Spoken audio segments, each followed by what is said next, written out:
우리 구독자 여러분들, 우리 교우들 여러분들, 또 우리 교회 다니는 분들, 또 신앙이 없는 분들도 요즘 제 강의 참 많이 듣는다고 그러는데, 이런 우리나라의 역사, 한국 천주교회사를 보면은요, 정말 눈물 없이는, 정말 읽을 수 없고 눈물 없이 들을 수 없는 우리 신앙의 훌륭한 성조를 갖고 있어요.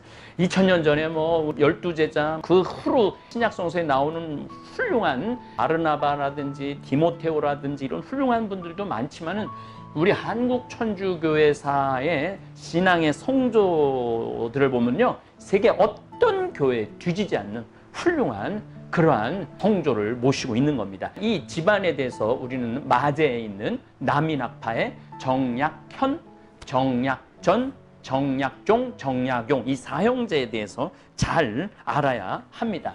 왜냐하면 우리 한국 천주교회사의 정말 거의 시작이고 뿌리라고 봐야 됩니다.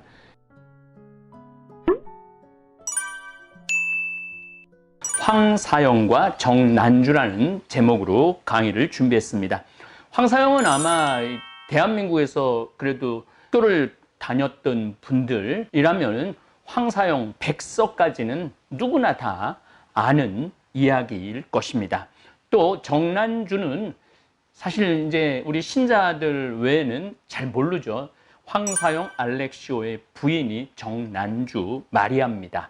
이 정난주 마리아는 아주 특별한 인생을 살았어요. 제주도 대정이라는 곳에 가보면은 정난주 마리아 묘가 있습니다. 이 정난주는 누구냐면 정약현 선생님의 맏딸이에요.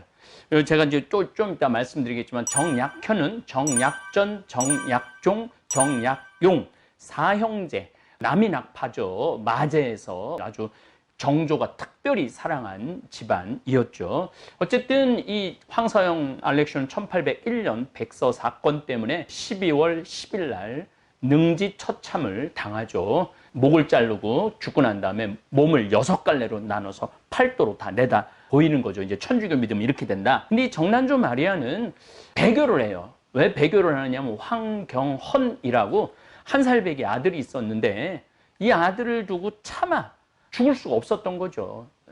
그러면서 한 여인의 삶이 이제 제주도로 유배를 가고 거의 한 46년 동안 제주도에서 살게 되죠. 이게 아주 롱 스토리예요. 롱 스토리. 긴 이야기입니다. 왜 긴 이야기냐면은, 제가 2020년 2월 18일 날 미국의 순례자 190명, 한국의 순례자 60명, 이스라엘 도보 성지 순례를 떠나죠. 저희들은 나자렛에서부터 갈릴레아까지 잘 걸어왔어요. 4일 동안.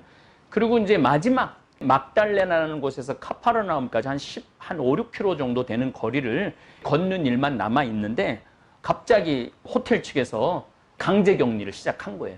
그래서 23일 오후부터 격리되기 시작하고, 밥을 호텔 방 앞에 내다 주고 23일 내내는 하루 종일 호텔에서 한 발자국도 못 나가게 됐죠. 근데 제가 이 난주라는 소설을 이번 성지순례 때 내 난주라는 소설을 좀 읽어봐야 되겠다. 그러면서 조금씩 읽는데, 이 소설은 작가가 나이가 많은 작가도 아닌데, 저야 뭐 이 책을 통해서 이 작가를 알았는데 너무너무 잘 쓴 거예요. 저도 나름대로 베스트셀러 작가죠. 제가 이제까지 책 5권을 썼는데 총 판매한 게 거의 100만 권 정도 팔았어요. 그러니까 어떻게 보면 밀리언 셀러 작가인데, 교만한 말이 아니고 책을 5권 쓴 사람의 입장에서 난주라는 정난주 마리아의 일생을 그린 책이에요. 이 난주라는 소설을 읽으면서, 야, 이 작가 정말로 글을 잘 썼다. 우리 조상님들의 삶, 그 어려운 여건 속에서 1800년에 우리 순교 성인들이 어떠한 삶을 살았는지 이번에 다시 한번 들여다보게 됐어요. 그래서 이제 이 난주라는 소설을 우리 교우들한테 한번 소개를 해줘야 되겠다. 이 난주, 정난주 마리아 이 책을 읽다가 보니까 결국은 누구를 찾아가게 됐느냐 하면, 남편인 황사영 알렉시오를 찾아가게 됐어요. 황사영 알렉시오가 원주교구 제천 대론에 황사영 알렉시오가 숨어있던 옹기장이 터가 있어요. 그리고 황사용 백서를 쓴 장소가 저 제천 배론입니다. 그러니까 여기서부터 딱 50km예요.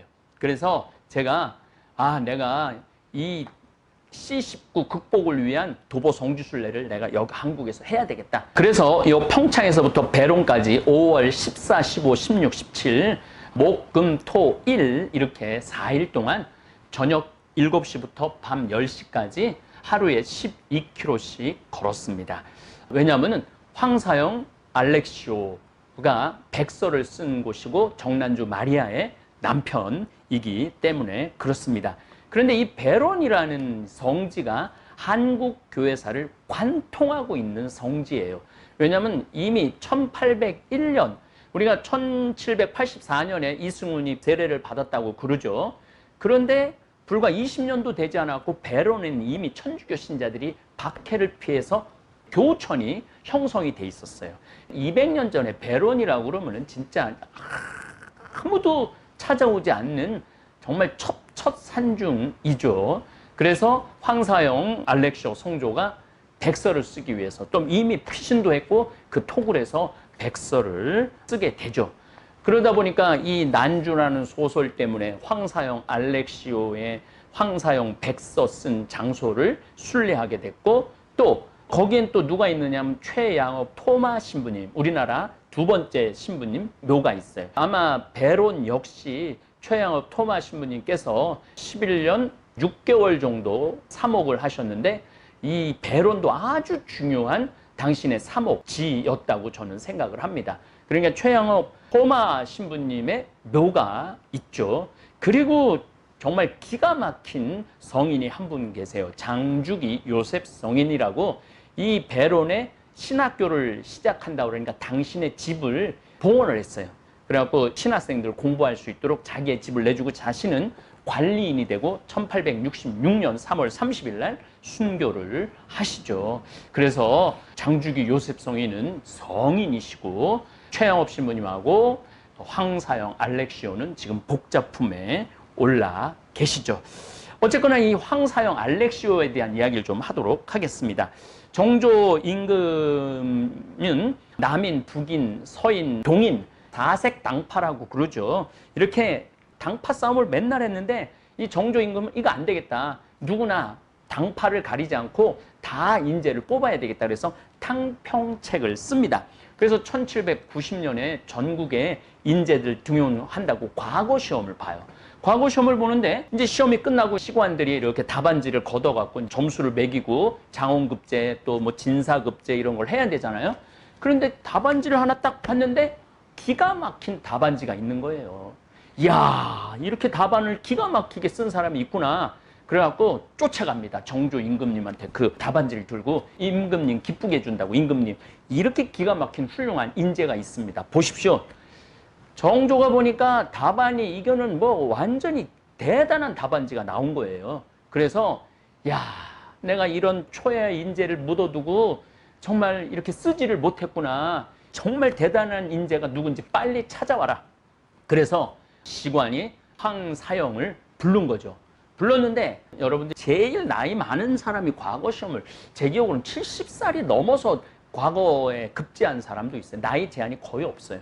그렇기 때문에 이 정도 장원급제할 정도 되면 30살에서 한 40살쯤 장원급제를 하지 않았을까 그렇게 했는데 딱 손을 들고 나오는데 딱 17살짜리 정말로 청년이 나온 거예요. 그런데 얼마나 잘생기고 수염이 얼마나 아름다우면은 황사영을 뭐라고 부르느냐면 헌헌장부라고 부릅니다.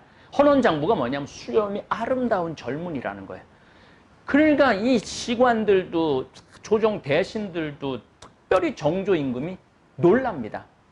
아니 나이가 한 3, 40쯤 될 줄 알았는데 17살짜리 이 어린 젊은이가 이 답안을 쓰니까 정조 임금이 황사영 손을 덥석 잡아요. 그래갖고 뭐라고 그러느냐면 이렇게 훌륭한 인재를 찾아서 내가 얼마나 기쁜지 모른다. 그런데 지금 17살밖에 안 됐기 때문에 20살이 되면 네가 나를 찾아와라. 그때 내가 높은 벼슬을 주겠다. 그리고 3년 동안 내가 내탕부, 그러니까 임금이 쓸 수 있는 자금이죠. 내탕부에서 장학금도 주겠다. 너는 3년 동안 공부만 해라. 이렇게 하고 임금이 손을 잡는 거는 이거 어무라고 그래요. 어무. 임금이 보통 이 사람들 손을 한번 잡으면 이 사람은 함부로 건드릴 수가 없어요. 그리고 황사영은 잡힐 때도 이 어무, 임금이 잡힌 손에 비단을 감고 있어서 손목에. 그래서 잡힐 때도 그래요. 내가 너희들한테 결박해서 잡혀가지만은 1790년에 17살이었으니까 1800년에 순교를 하니까 28살에 순교를 하게 되는 거죠. 굉장히 젊은 나이에 순교를 합니다. 어쨌든 잡혀갈 때도 이 어무, 임금이 만진 손은 건드리지 않고 다른 것을 결박을 해갖고 가죠. 여러분들 그 속리산에 종이품 소나무 있죠? 그것도 임금이 그 소나무에 손을 댔기 때문에 종이품이 된 거예요. 또 무술이 있잖아요. 궁녀들이 막 설거지하고 청소하고 부리는 무술이들도 임금이 지나가다가 아이고 이거 누가 이렇게 음식을 맛있게 했느냐고 좀 데리고 와보라고 그래갖고 손을 딱 한번 무술이 손을 잡았다. 그러면은 이 궁녀가 무술이를 회초리를 쳐도 귀싸대기를 때려도 무술이들은 말 한마디 못했어요. 그런데 임금이 딱 손을 잡는 순간 이 무술이는 품계가 정이품이 돼요. 궁녀 7, 8을 거느릴 수 있는 그런 자리가 돼요.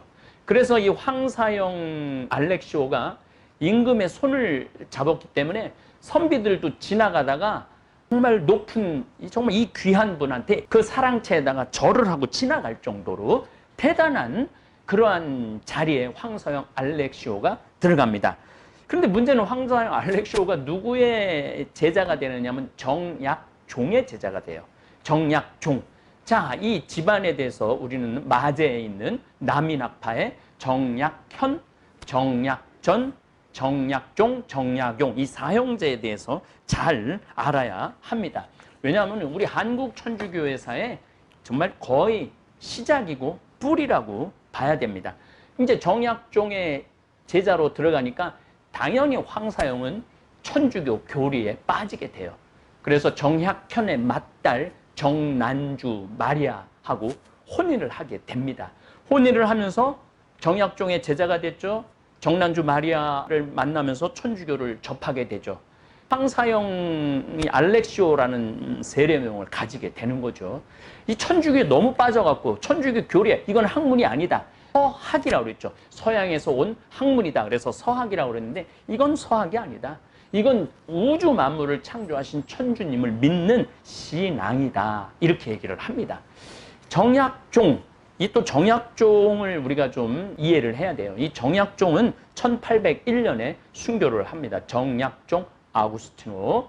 근데 이 정약종은 명도의 초대 회장이에요. 뭐냐면 명동성당에 이제 교우들이 탁 김범우 집에 모여갖고 교리를 막 배우고 이제 신앙을 하고, 그때는 막 한방에 양반, 쌍놈, 뭐 천민 할 거 없이 다 한방에 모여갖고 형제요, 자매라고 이 계급이 없어져 버리는 거예요. 이 천주교, 한국 천주교, 조선 천주교에 들어와갖고, 그러니까 양반들은 이 쌍놈, 사람 취급하지 않은 사람들을 존중하면서 느끼는 기쁨, 또 쌍놈, 이 천민들은 이거는 양반이 나보고 형제라고 그러네, 양반이 나보고 자매라고 그러네, 이러면서 이게 참 세상이다. 그래서 이제 막 천주교가 급속하게 늘어나게 되는 거죠. 그런데 명도의 회장으로서 워낙 학식이 뛰어나기 때문에 정약전은 거제도로 유배를 가갖고, 거문도로 유배를 가갖고 자산 어보를 쓰죠. 한 560종의 우리나라 이 생물학자의 생물학자. 정약현은 제일 큰 형은 천주교에 발을 들이지 않아요. 정난주 마리아만 삼촌 집에 왔다 갔다 하면서 천주교를 받아들이게 되는 거죠. 정약현은 진사시험에 3등으로 합격을 해요. 다산 얘기도 조금 있으면 제가 말씀을 드리겠지만은, 하여튼 정약종은 주교요지를 쓰고 정약전, 정약용 둘째, 넷째는 배교를 하는데 이 셋째 정약종은 배교를 하잖아요. 끝까지 순교의 길을 가죠. 그리고 이 정철상 가롤로라고 아들이 있는데 아버지 옥바라지를 너무너무 열심히 하는 거야. 자기도 천주교 신자고, 그런데 천주교 신자인 거 다 드러내고 아버지 옥바라지를 하고 아버지가 순교하고 바로 정철상 가롤로도 순교를 합니다.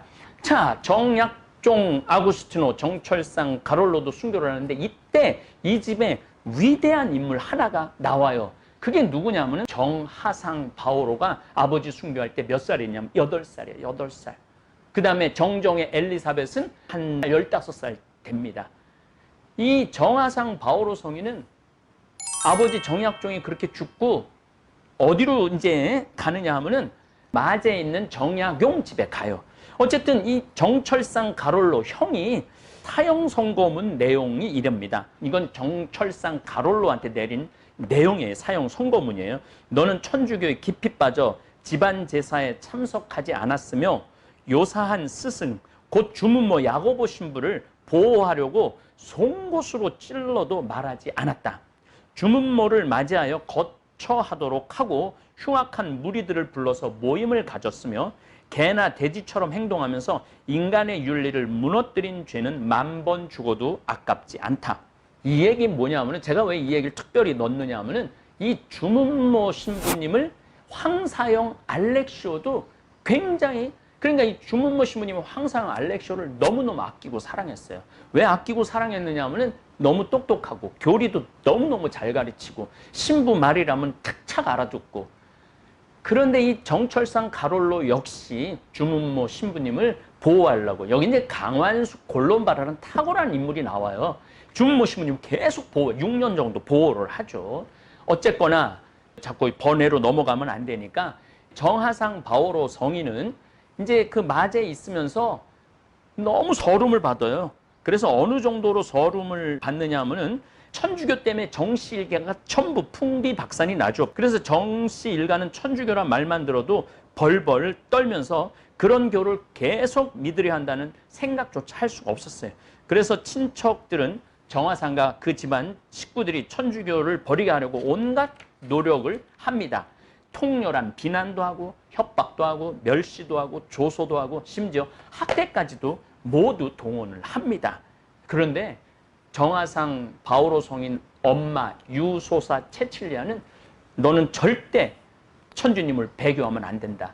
왜냐하면 너 아버지가 천주교 초대 명도회 회장을 하셨고 아버지가 순교를 하셨고 네 형 정철상 가롤로도 아버지를 뒤따라서 또 신부님을 보호하느냐고 끝까지 입을 열지 않은 정말로 훌륭한 너 형하고 아버지를 모셨으니 너는 형하고 아버지 얼굴에 먹칠하는 그런 자식이 돼서는 안 된다.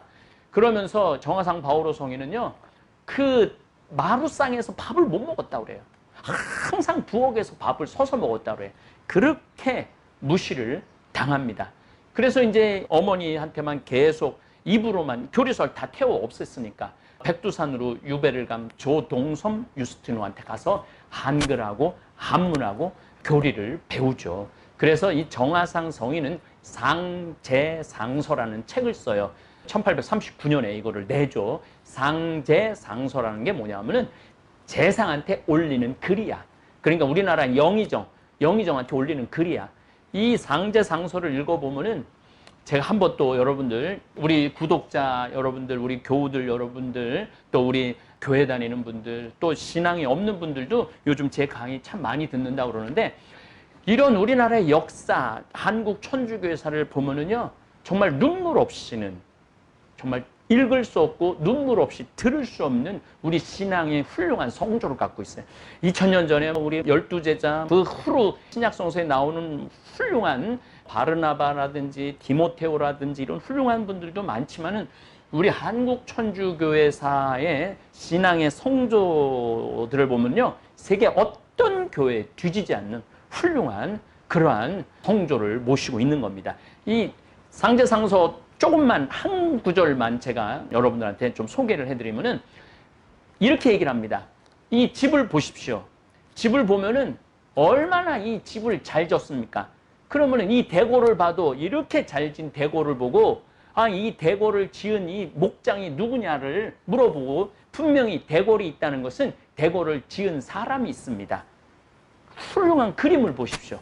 훌륭한 그림을 보면은 그 그림을 그린 사람이 있습니다. 지금 이 지구라는 천지 만물의 이 금수강산을 보면은 이거를 만든 분이 있을 거 아닙니까? 이걸 만든 분이 조물주 천주님입니다.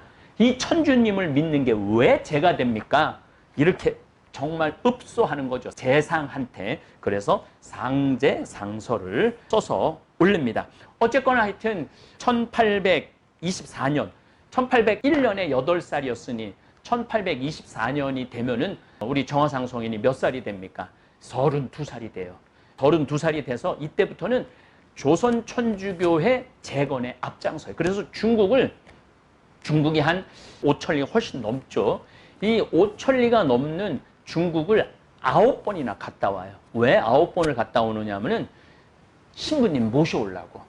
그래서 모방 신부, 샤스당 신부, 앵베르 주교, 유방제 신부, 정말 이제 다 무너져간 천주교를 일으킨 장본인이 누구냐면 정화상 바오로 성인이에요. 더 놀라운 건 1836년에 모방 신부님이 이제 신부, 방인 신부를 키워야 된다. 그래서 똑똑한 신학생, 젊은 학생들을 모아야 된다. 그래갖고 이 충청도의 똑똑한 신학생 셋을 뽑죠. 누구? 김대건, 안드레아 신부님, 최양업, 토마스 신부님, 최방재 신학생. 최방재 신학생은 마카오로 유학을 가고 2년 만에 풍토병으로 죽어요.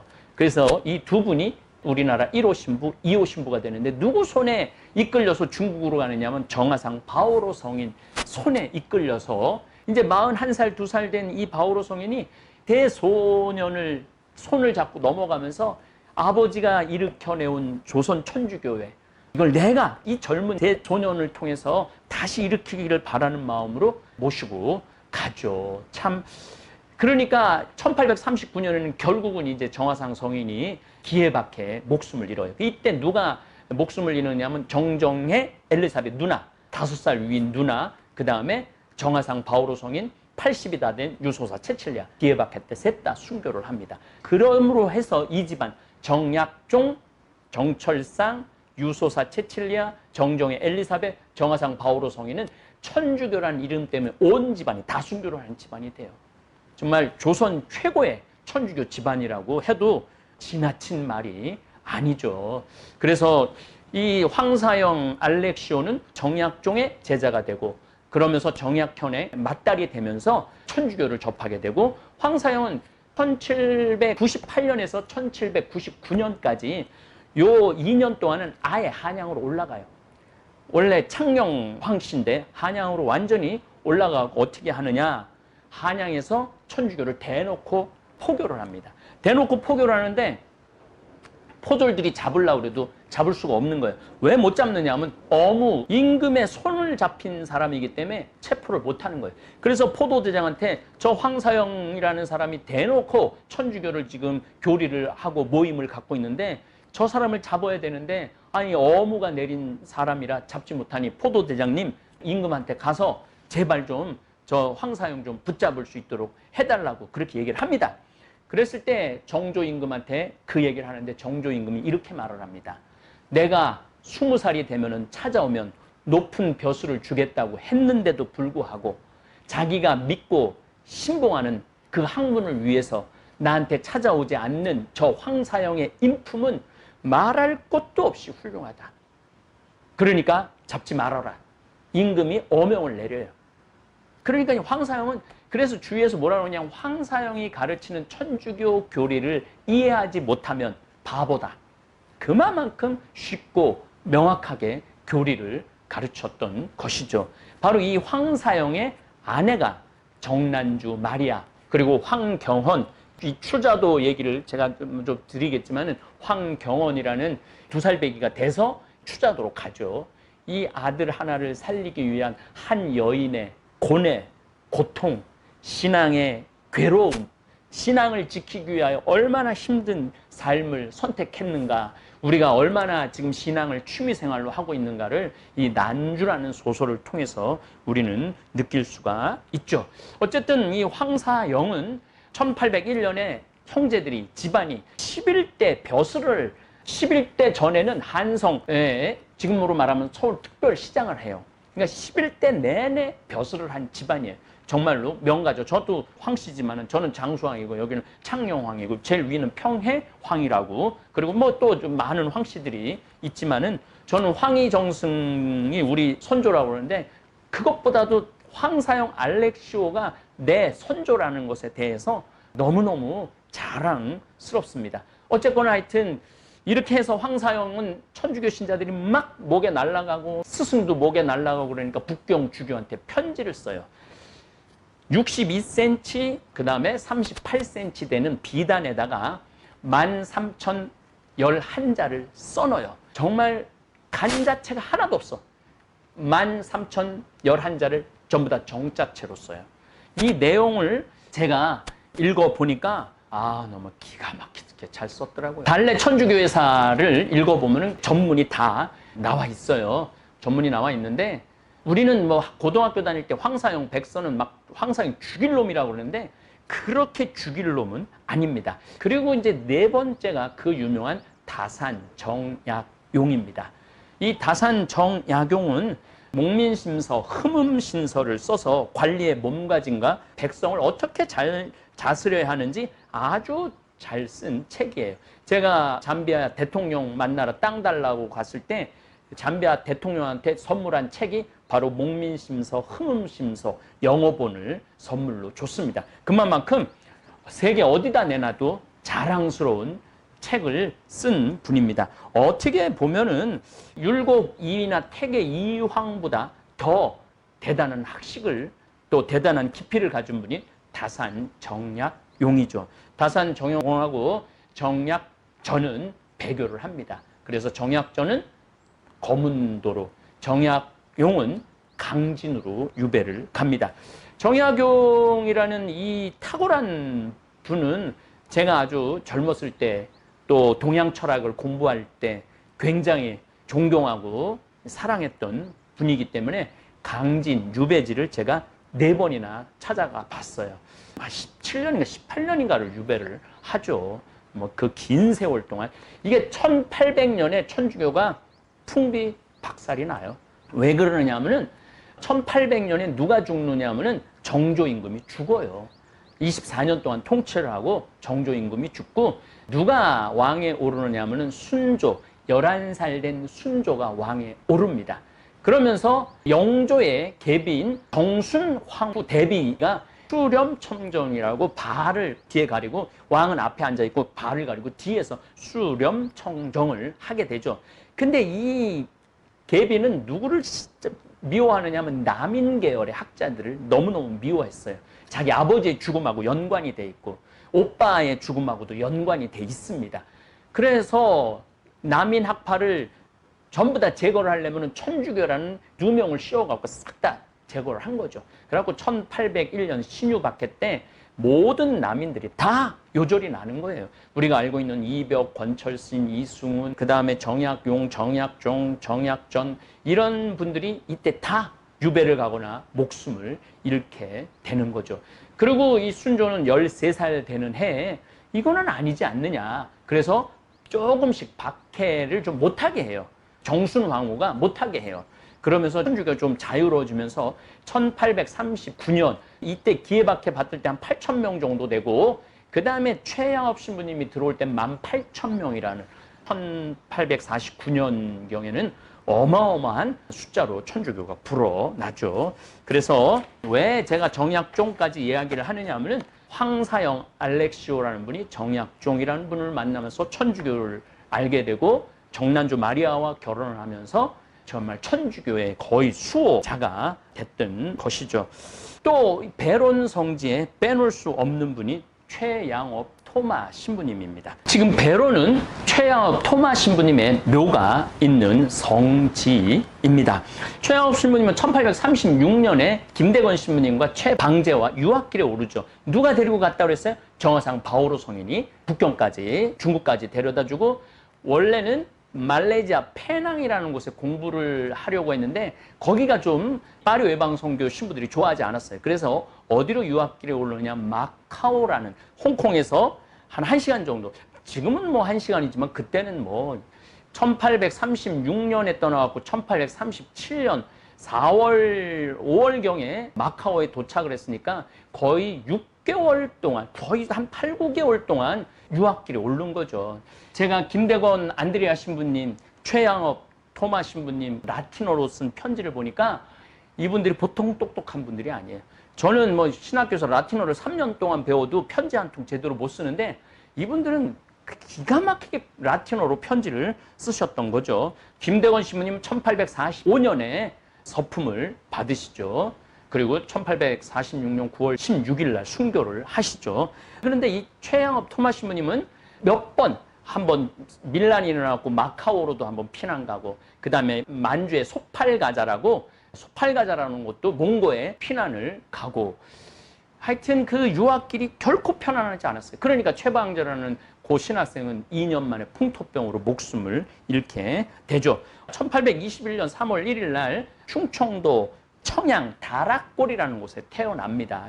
최양업 토마 신부님은, 김대건 신부님은 1년 3개월 정도밖에 사목을 못했지만 최양업 신부님 11개월 반을 조선에서 사목을 하죠. 그래서 사실은 업적으로 보면은 김대건 신부님은 첫 신부님이고, 물론 김대건 신부님 편지를 읽어보면은 너무너무 훌륭하시지만은 최양업 신부님의 업적은 그야말로 발로 뛴 업적입니다. 1861년 6월 15일경 경상북도 문경에서 아마 장티푸스에 걸려서 돌아가시지 않았을까, 그런 생각이 듭니다. 제 생각에 문경세제를 넘었으면은 어디가 나오느냐 하면 천둥산 박달재가 나와요. 천둥산 박달재에서 바로 그 고를 타고 넘으면은 배론이라는 아주 오래된, 거의 한 6, 70년이 된 교우천이 있었죠. 그러니까 항상 제 생각에 최양업 신부님은 배론 성지를 반드시 들렀을 거라고 생각을 합니다. 최양업 신부님은 아버지 최경환 프란치스코 성인이 1839년 기해박해 때 옥중에서 돌아가세요. 왜 돌아가시냐면 매를 때리면은, 조선시대 때 곤장 20대를 쳐라, 30대를 쳐라, 100대를 쳐라, 100대를 치면 죽는다고 봐야 돼요. 왜냐하면 이 곤장대 넓이가 지금 요 정도, 요거보다 한 요 정도 됩니다. 요 정도 되는 곤장대를 때릴 때 어떻게 때리느냐면 형틀에 묶어두고 물을 뿌려요. 죄인 몸 위에다 물을 뿌려요. 그래서 물을 뿌리고 난 다음에 이 곤장대를 한 대를 내리치면은 어떻게 되느냐면 찰사닥 물하고 이 무명천하고 이렇게 붙잖아요. 치고 뛰는 게 아니에요. 한 대를 때리고 딱 누르고 있어요. 누르고 있다가 떼면은 살점이 떨어져 나오는 거예요. 그래서 그렇게 100대를 치면은 살아 나오는 사람이 거의 없다고 봐야 돼요. 그래서 최경환 프란치스코 성인은 어떻게 하느냐면 옥에서 죽어요. 근데 이성래 마리아가 엄마야. 최경환 프란치스코 누구의 아버지느냐면 최양업 토마 신부님의 아버지야. 마카오로 유학을 간 아들을 두고 1839년에 죽어요. 그러니까 아들 유학 간 지 3년 만에 죽는 거야. 아들 유학 간 지 3년 만에 목숨을 잃는 거죠. 근데 이성래 마리아는 어떤 일이 벌어지느냐 하면은 젖먹이가 옥에서 죽어요. 젖먹이 아들이 옥에서 죽어. 이거 생각해보니까 다른 자식들도 실형제인가 뭐 이렇게 남아있는데 다 죽을 판이거든. 그러니까 배교를 해요. 배교를 해갖고 다른 자식을 살려야 되겠다, 이런 생각을 하고 하는데, 이성래 마리아가 나갔는데 보니까 아들이 신부가 되려고 마카오까지 유학을 간 아들의 엄마야. 그래서 다시 잡아들입니다. 이때 이성래 마리아는 자기가 배교한 것에 대해서 크게 후회를 하고 끝까지 순교의 길을 갑니다. 이때 거지들이 다 된 동생 야고보, 최양업 토마 신부님의 야고보라는 동생이 있는데, 최양업 토마 신부님의 동생 야고보와 7살, 8살, 10살 된 동생들이 동냥을 해갖고 전날 망나니를 찾아가요. 망나니를 찾아가고 우리 엄마 참수할 때 한 번에 내리쳐 달라고, 우리 엄마 안 아프게. 그러니까 이 망나니가 기가 막히잖아요. 다 된 거지들이 와갖고 자기 엄마 죽이는 건 뭐 기정사실이니까 한 번에 쳐달라고. 김대건 신부님은 몇 번째 목이 떨어지느냐 하면 6번째 목이 떨어져요. 망나니가 한 번에 싹둑 자르면은 고통받지 않는데, 이 망나니들이 정말로 망나니 짓을 하는 거죠. 한 번 자르고 다른 사람들한테 공포, 구경 온 사람한테 공포 조장하고 또 한 번 자르고, 그러면서 죽는 순교자한테 공포를 주고. 그래서 김대건 신부님 6번을 쳐서 신부님 목이 떨어지시죠. 그런데 이성래 마리아는 그 망나니도 감동을 해요.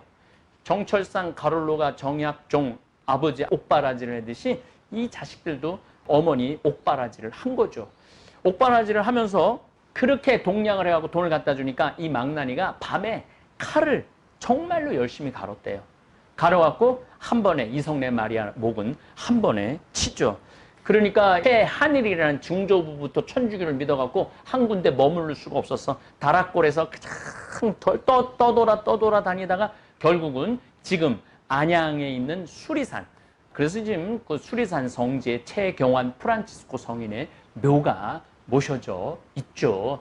우리나라 곳곳에 그러한 정말 기가 막힌 사연이, 우리 신앙의 성조들의 사연이 묻어 있습니다. 1849년 4월 15일 날 서품을 받으신 최양업 토마 신부님은 1849년에 이제 드디어 조선에 들어오죠.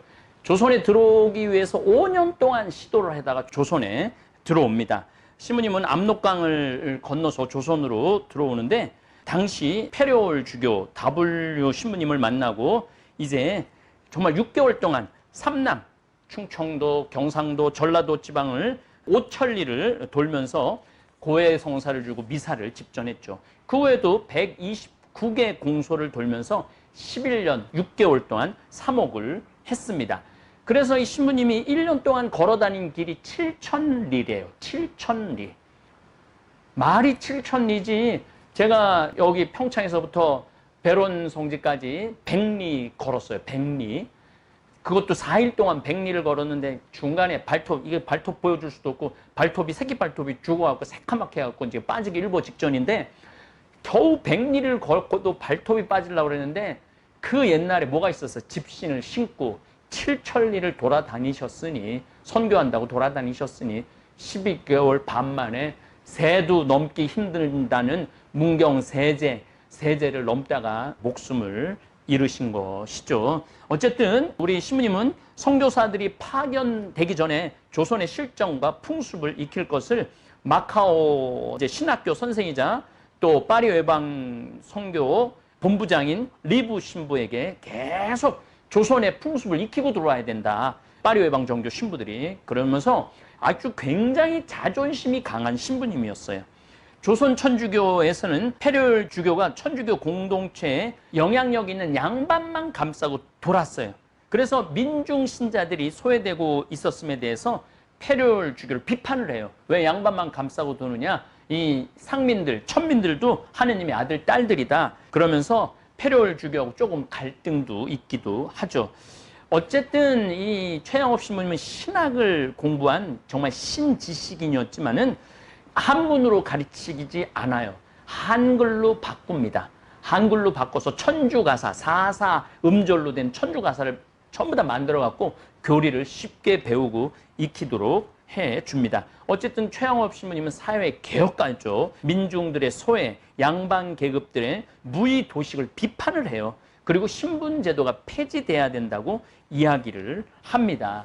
얼마나 정말 대단한 신부님이에요. 신부님은 제가 너무너무 놀란 것은 1845년에 3명의 신학생을 선발해서 말레이시아 페낭으로 보내는데 성공해. 그 중에 한 신부님이 정규하라는 신부님이에요.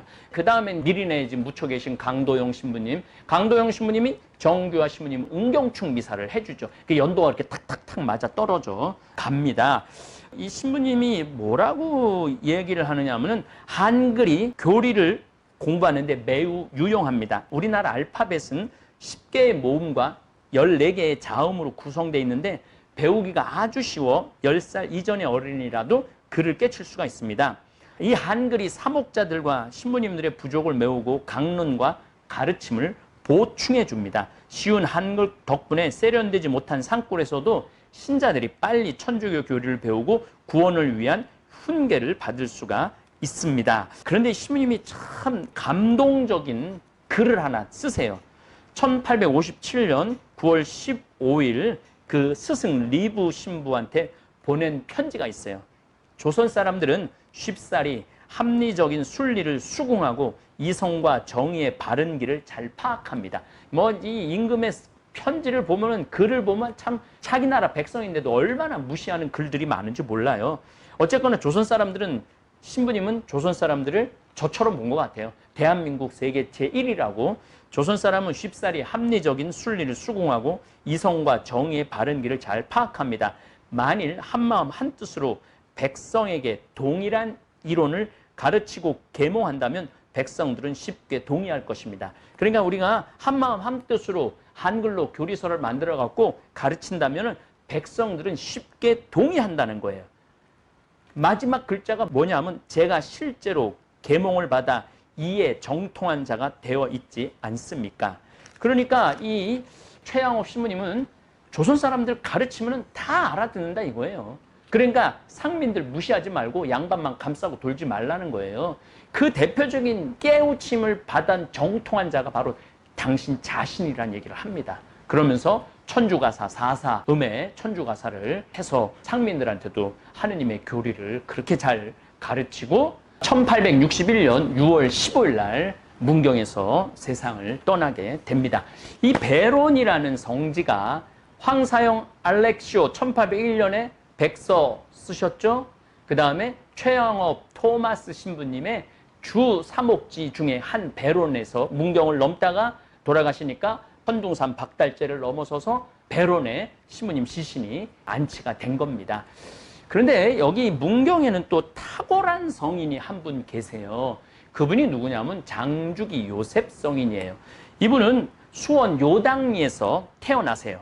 그래서 지금 수원교도 요당리 성지가 있죠. 장주기 요셉 성인은 23살이 돼서야 형수님한테 천주교 교리를 배우고 세례를 받습니다. 모방 신부님을 도와서 적극적으로 선교 활동을 합니다. 계속 박해가 있으니까 1845년경에는 친척들이 아주 성화를 하고 박해를 이기지 못해서 제천 땅 베론으로 옮겨가기 시작하는 거죠. 1856년에 이거 아주 중요합니다. 1856년 우리의 또 기가 막힌 박해가 하나 있죠. 1866년 병인 박해입니다. 이 병인 박해 이전 1856년에 베르네 주교님께서 이제 조선에도 해낭으로 막화로 멀리 보내지 말고 이제 조선에도 이제 천주교 신자가 많아졌으니 조선에 신학교를 세우자. 그래서 어디다 신학교를 세우느냐면 베론에 세워요. 베론에 신학교를 세우는데 장주기 요셉 성인이 그 사실을 알고 당신이 살고 있던 집을 초가집을 신학교로 봉헌을 합니다. 그리고 장주기 요셉 성인은 11년 동안 베론에서 신학생들 한문학을 가르쳐요. 그리고 관리인으로 자기가 당신이 양반인데도 관리인으로 내려오는 거죠. 그리고 1866년 순교의 칼을 맞아서 끝까지 신부님들이 돈 넣어갖고 뺐는데 나 순교하겠다. 그래서 순교하신 성인이 장주기 요셉 성인입니다. 자, 베론은 벌써 세 가지 기가 막힌 역사적인, 물론 1801년에 이미 교우들이 숨어들어서 옹기를 구워서 팔았던 교우천이라는 것에 중요한 의미가 있고, 황사영 알렉시오 성인께서 백서를 쓴 기가 막힌 장소고, 그러고 난 다음에 최양호 토마스 신부님의 사목 활동이었고 묘가 있죠. 그리고 장주기 요셉 성인이 베르네 주교가 최초로 신학교를 할 때 당신의 집을 내놔갖고 그 신학교 관리인으로 내려놨고 11년 동안 관리인으로서 신학생 양성에 힘을 썼던 분이죠. 그러니까 이 정하상 바오로 성인이 신학생들 사제를 양성하기 위해서 그렇게 온 일생을 바쳤고, 장주기 요셉 성인은 아예 조선의 신학교회가 있는 걸 당신이 바치신 분이 바로 장주기 요셉 성인입니다. 1866년 3월 24일 사형 선고를 받고 사형 집행을 기다렸습니다. 그런데 이때는 나라에서 왕비가 해산할 달이었기 때문에 서울에서 죄인의 피를 뿌린다는 것은 불길하다고 해서 서울에서 멀리 떨어진 보령 갈매못 성지 한번 또 가보세요. 어쨌든 장주기 요셉 성인은 64세에 순교를 하시죠. 오늘도 황창현 신부님의 강연에 함께해 주셔서 감사합니다. 조선의 땅에 천주교가 처음 들어왔을 때 그것은 단순한 종교가 아니었습니다. 하늘을 섬긴다는 그 가르침은 신분을 넘어 모두가 평등하다는 전례 없는 선언이었고, 억눌린 이들에게는 새로운 희망이었습니다. 하지만 그 믿음의 씨앗은 너무도 혹독한 대가를 치러야 했습니다. 황사영 백서는 잔인한 박해 속에서도 진리를 향한 외침이었습니다. 그가 남긴 피 맺힌 글 한 장은 단지 조정을 향한 고발이 아니라 후대를 위한 간절한 기도였습니다. 정난주는 어땠을까요? 남편 황사영이 순교한 뒤 어린 아들을 등에 업고 산속을 헤매며 신앙을 지켰던 그녀. 그 이름은 우리에게 묻습니다. 나는 무엇을 위해 살고 있는가? 이렇게 우리는 교회의 역사가 곧 순교의 역사였음을 알게 됩니다. 탄압 속에서도 믿음을 놓지 않았던 평신도들의 이야기, 이름 없이, 빛도 없이 묵묵히 신앙을 전해준 사람들 덕분에 오늘 우리가 이 자리에서 하느님을 부를 수 있게 된 것입니다. 신부님 말씀처럼 한국 천주교의 역사는 눈물과 피의 역사입니다. 하지만 동시에 그 눈물과 피를 넘어 사랑과 희망을 피워낸 이야기이기도 합니다. 오늘을 살아가는 우리도 그분들의 발자취를 기억하며 작은 믿음이라도 끝까지 지켜가는 삶을 살아야 하지 않을까요? 감사합니다. 하늘에 계신 우리 아버지, 아버지의 이름이 거룩히 빛나시며 아버지의 나라가 오시며 아버지의 뜻이 하늘에서와 같이 땅에서도 이루어지소서. 오늘 저희에게 일용할 양식을 주시고 저희에게 잘못한 일을 저희가 용서하오니 저희 죄를 용서하시고 저희를 유혹에 빠지지 않게 하시고 악에서 구하소서. 아멘.